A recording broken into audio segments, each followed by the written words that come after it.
Olá, meu amigo ou minha amiga. Neste vídeo trago-lhe um assunto de suma importância para o seu autodesenvolvimento, seja para a sua vida de estudante ou profissional. A habilidade de escrever excelentes redações dissertativas. Esse é o assunto deste vídeo. Posso ir um pouco adiante e lhe afirmar que nesta oportunidade você conhecerá as bases para escrever em nível editorial, seja em concurso público, vestibular e prova do Enem. A aptidão de redigir é a mais autêntica prova de desenvolvimento intelectual de uma pessoa. Por isso, a prova de redação é tão exigida em concursos, vestibulares, exames em geral. O grau desse desenvolvimento intelectual depende do quanto essa aptidão foi trabalhada, isto é, do interesse, dedicação e esforço correto da pessoa em questão acerca da redação. Já que a proposta aqui é praticidade e objetividade, vamos direto ao assunto.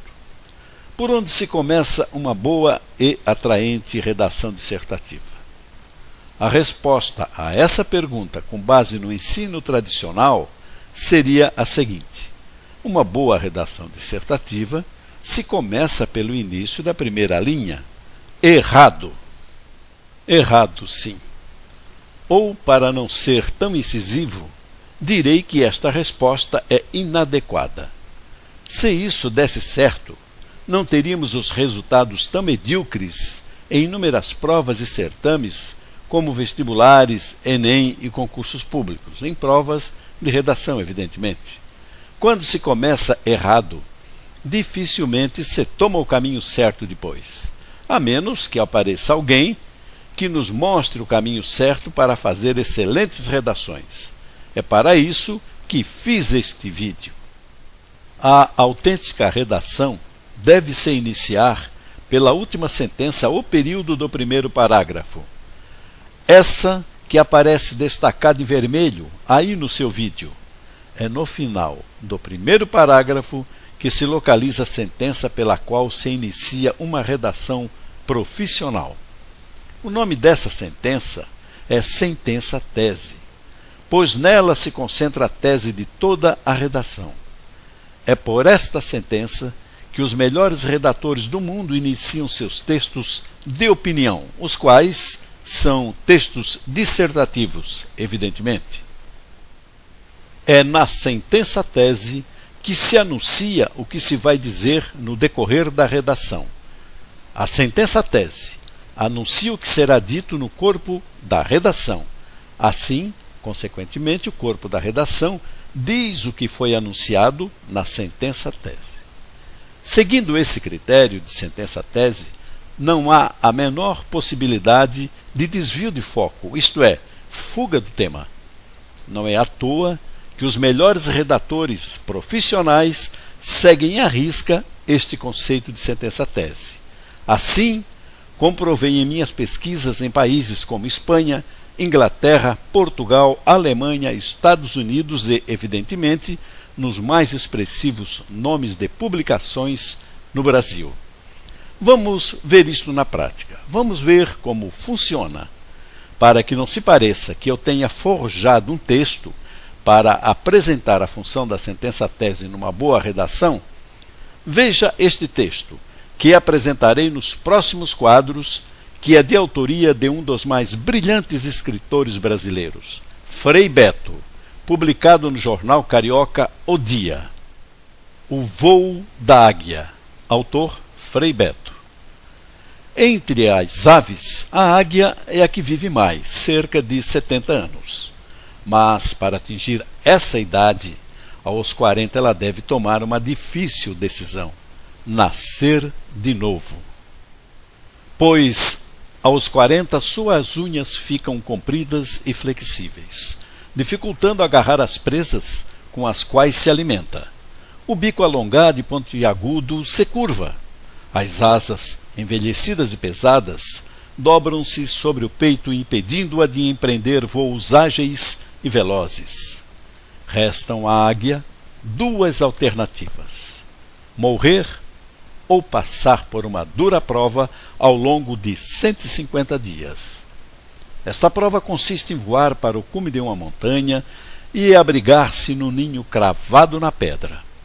Ali, ela bate o bico contra a pedra, até quebrá-lo.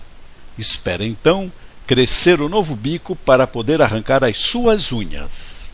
Quando as novas unhas despontam, a águia puxa as velhas penas e, após 5 meses, crescidas as novas, ela atira-se renovada ao voo, pronta para viver mais 30 anos. No noviciado, aprendi que, ao longo da existência, a possibilidade de nossa sobrevida depende, muitas vezes, de seguir o exemplo da águia. Quem se entrega abatido ao peso do sofrimento, das dificuldades, tende a abreviar seus dias. Deixa de viver como quem voa e passa a sobreviver como um réptil que rasteja.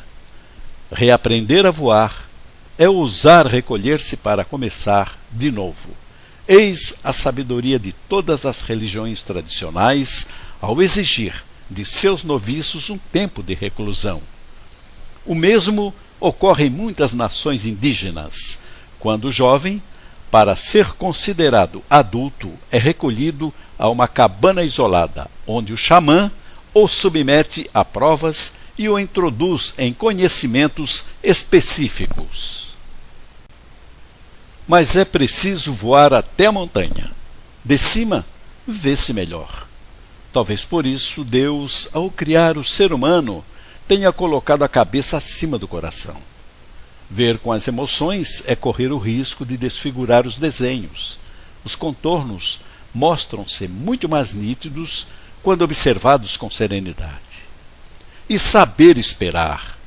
Primeiro, ousar perder o que envelheceu, o bico, as unhas, as penas. Despojar-se do que atravanca os nossos passos.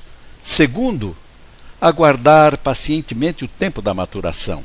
Enfim, dar o salto pascal, abrir as asas para a vida e, sem medo, empreender o voo rumo a novos horizontes. Final da redação. Então, a última sentença, a sentença tese do primeiro parágrafo da redação que acabei de ler, como você deve ter notado, está destacada em negrito, itálico e na cor vermelha. Como você viu e eu disse anteriormente, é nela que se concentra a seguinte ideia: a difícil decisão nascer de novo. Com base nessa ideia, Frei Beto expõe com admirável talento vários tópicos representados pelos parágrafos que se sucedem, que representam o corpo da redação. Ele usa a renovação da águia para chegar às possibilidades de mudança no ser humano. Observe que todos os parágrafos abordam tópicos ligados à sentença-tese. É claro que existem também técnicas muito claras e simples para se escrever esses parágrafos, mas isso é assunto para outro vídeo. Aqui nos concentraremos na sentença mais importante da redação, a qual acabei de lhe apresentar e que você já sabe até o seu nome, que é sentença-tese. Veja outro exemplo, publicado no jornal gaúcho Zero Hora, de autoria do notável jornalista Cláudio Brito.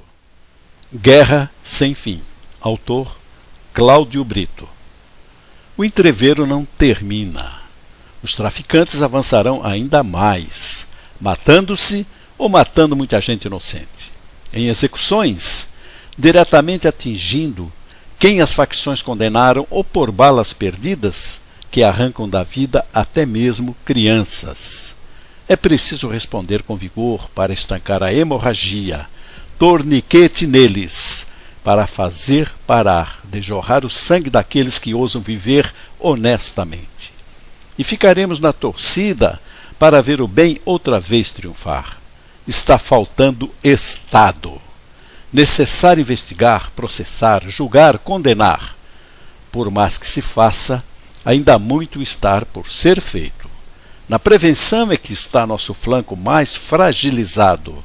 Temos poucos policiais, faltam peritos, a comunicação anda aos solavancos e até as viaturas têm ficado estacionadas. É preciso cumprir a prioridade que a segurança exige. Se faltam recursos e por aqui não é mais possível equilibrar forças com o crime, que se peça o devido socorro a quem possa oferecer estrutura e pessoal com urgência. Está na hora de chamar a união. Não cogito outra providência que não seja debater à porta do Planalto e exigir o que nos cabe como unidade federativa, sob pena de ainda outras tantas vezes experimentarmos o descalabro desses dias. Tem dinheiro nosso em Brasília, que os fatos e as circunstâncias obrigam a que nos seja devolvido. Há uma força nacional a ser convocada. Esperamos seja regulamentado o recálculo da dívida gaúcha e, se esses movimentos são tímidos e insuficientes, que outras providências urgentes sejam discutidas e realizadas. Não é mais possível pretender o combate à criminalidade de hoje com a estrutura dos anos dourados do século passado. E não é figura de linguagem, é verdade pura. Basta compararmos os contingentes atuais de nossas corporações policiais com os atuantes há 30 anos. O crime organizado ocupa o espaço que o Estado cede. A falta de serviço e a ausência de instituições é que deixam o terreno pronto para que surjam falsos heróis nas comunidades que se tornam reféns da bandidagem. Estado, onde está você? Final da redação. Nessa redação, a sentença-tese é: está na hora de chamar a união. E nos parágrafos que seguem, ele mantém o foco na necessidade e importância do tema, o qual é o chamamento da união para uma questão crucial que a sociedade enfrenta. Bem, a esta altura você já sabe identificar o que é um bom texto dissertativo profissional. Isto é, a exposição das ideias do escritor em relação a um determinado tema. Apresentei até agora neste vídeo um dos mais importantes aspectos estruturais de uma verdadeira redação dissertativa. É claro que aqui não posso entrar em detalhes de como ela deva ser produzida com facilidade devido à exiguidade do tempo, mas, mesmo assim, nesta brevidade, você já teve uma ideia de como os profissionais escrevem. Você quer adquirir definitivamente a habilidade de escrever textos dissertativos? Então, clique neste balão que apareceu aí na sua tela e conheça o curso Redação em 7 lições, ou copie e cole na barra de endereços de seu navegador o link que deixei aqui embaixo na descrição deste vídeo. Conheça o curso que já proporcionou os lugares mais destacados a centenas de pessoas na prova de redação em concursos, vestibular e prova do Enem e também na vida profissional. Faça diferente e tenha resultados excelentes em redação. Faça como os melhores escritores, pois você precisa dominar a arte de redigir fascinantes textos dentro dos programas exigidos pelas bancas de concursos, vestibulares e diversos exames do Brasil. Abandone o ensino superado da redação e abrace a modernidade e praticidade na hora de escrever. Até o próximo vídeo com outro importante assunto sobre redação dissertativa. Aguardo você no curso Redação em 7 lições. Até lá!